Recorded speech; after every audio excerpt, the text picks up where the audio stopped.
অপহরণ ও গুমের মামলায় র্যাবের আইন ও গণমাধ্যম শাখার সাবেক পরিচালক মোহাম্মদ সোহাইলকে গ্রেপ্তার দেখিয়ে কারাগারে পাঠিয়েছেন আন্তর্জাতিক অপরাধ ট্রাইব্যুনাল।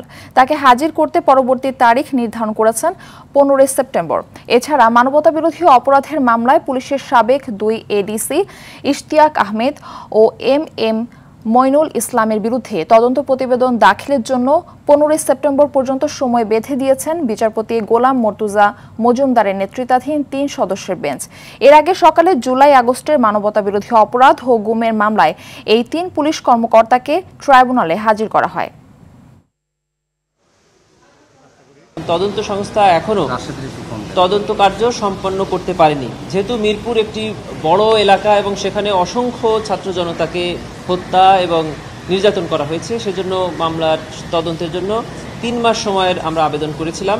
আমরা আশা করছি যে আরও কম সময়ে তদন্ত সংস্থা তদন্ত কার্যক্রম সম্পন্ন করবে। মাননীয় ট্রাইব্যুনাল আমাদের উক্ত আবেদনটি মঞ্জুর করে 3 মাস সময় দিয়েছেন আমাদেরকে।